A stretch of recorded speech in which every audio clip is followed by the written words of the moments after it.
Hi, I am doctor Deepak Kumar Rathi. I am a urologist. आज मैं बात करने जा रहा हूँ कि प्रोस्टेट का इलाज क्या है।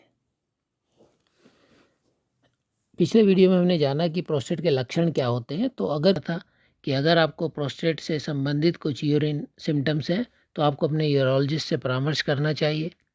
आपके यूरोलॉजिस्ट आपकी कंप्लीट हिस्ट्री लेंगे ताकि आपके सभी सिम्टम्स को वो अच्छी तरीके से जान सकें।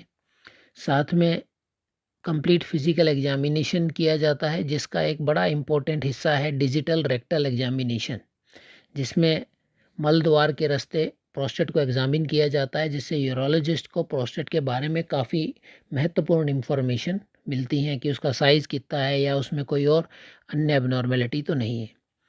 साथ में वो आपके यूरिन टेस्ट कराते हैं, ब्लड टेस्ट कराते हैं और अल्ट्रासाउंड, जिसको हम सोनोग्राफी कहते हैं, वो भी कराते हैं, जिससे कि हमें किडनी, ब्लैडर और प्रोस्टेट के बारे में महत्वपूर्ण इन्फॉर्मेशन मिलती है।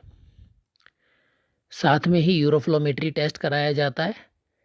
इस टेस्ट में एक मशीन में आपको यूरिन पास करना होता है, जिससे कि हमें आपकी फ्लो रेट, यूरिन की फ्लो रेट का पता चलता है। इन सभी टेस्ट से हमें प्रोस्टेट की आपकी वर्तमान स्थिति के बारे में पता चलता है कि अभी प्रोस्टेट का साइज़ कितना है और उसकी वजह से शरीर में क्या चेंजेस आए हैं। फिर आपके सिम्टम्स और कंप्लीट फिजिकल एग्जामिनेशन और ये सारे टेस्ट के बाद डिसाइड किया जाता है कि अब इलाज क्या किया जाए। तो प्रोस्टेट का इलाज क्या है? प्रोस्टेट के दो इलाज होते हैं, एक मेडिसिन है, दवाई है, और दूसरा ऑपरेशन या सर्जरी है। सो आपके जो ट्रीटिंग यूरोलॉजिस्ट हैं वो कंप्लीट हिस्ट्री, एग्जामिनेशन और टेस्ट के बाद डिसाइड करते हैं कि क्या ट्रीटमेंट किया जाना चाहिए।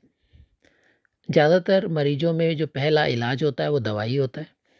दवाइयाँ दो प्रकार की होती हैं। एक दवाई यूरिन के फ्लो को बढ़ाती है और कुछ दवाई होती हैं जो कि प्रोस्टेट के साइज़ को भी छोटा करती हैं। कौन सी दवाई आपके लिए उपयुक्त होगी वो आपके यूरोलॉजिस्ट डिसाइड करते हैं। प्रोस्टेट की दवाई हमें लंबे समय के लिए लेनी होती है, क्योंकि प्रोस्टेट ने उम्र के साथ धीरे धीरे बढ़ना ही होता है। तो आप इन दवाइयों को स्वयं से बंद ना करें, अपने यूरोलॉजिस्ट को रेगुलरली परामर्श करें। कुछ लोगों में ये दवाइयाँ आजीवन भी चलती हैं। जिस प्रकार बीपी और शुगर की दवाइयाँ हमें लंबे समय तक लेनी होती है, ठीक उसी प्रकार से एक ट्रीटमेंट भी लंबे समय के लिए ही चलता है और ये उन दवाओं की तरह ही सुरक्षित मेडिसिन है। और जो भी प्रोस्टेट की दवाई ले रहे होते हैं उनके लिए बहुत ज़रूरी है कि 6 महीने में या साल में एक बार अपने यूरोलॉजिस्ट से लगातार परामर्श करें और अपने टेस्ट रिपीट कराएं, ताकि हम ट्रीटमेंट को मॉनिटर कर सकें।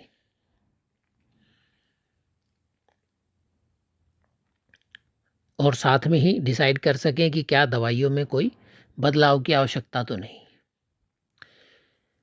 जिन लोगों में दवाई देने के बावजूद भी सिम्टम्स में बहुत ज़्यादा इम्प्रूवमेंट नहीं होता, या टेस्ट में कुछ ऐसी फाइंडिंग्स आती हैं कि आपके यूरोलॉजिस्ट डिसाइड करते हैं कि अब आपको सर्जरी की आवश्यकता है, तो प्रोस्टेट की जो दूरबीन से सर्जरी की जाती है उसको बोलते हैं ट्रांसयूरेथ्रल रिसेक्शन ऑफ प्रोस्टेट, जिसमें कोई चीरा नहीं होता।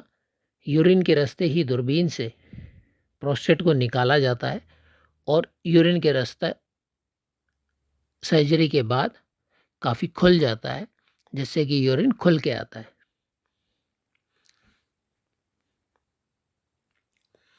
इस सर्जरी में 2 से 3 दिन हॉस्पिटल का स्टे होता है और 2 दिन से लेके 7 दिन तक यूरिन के रास्ते कैथेटर लगा के रखा जाता है।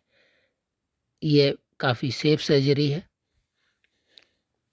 आप में इन सब में से कुछ लक्षण हैं तो इन लक्षणों को नज़रअंदाज नहीं करना चाहिए और आपको अपना यूरोलॉजिस्ट से परामर्श लेना चाहिए, ताकि कंप्लीट इन्वेस्टिगेशन के बाद इन सिम्टम्स का सही तरीके से निदान किया जा सके। और सबसे इम्पोर्टेंट बात यह है कि प्रोस्टेट पूरी तरीके से ट्रीटेबल है। तो इससे हो रहे सिम्टम्स को इग्नोर ना करें और समय पे अपना उचित इलाज कराएं। धन्यवाद।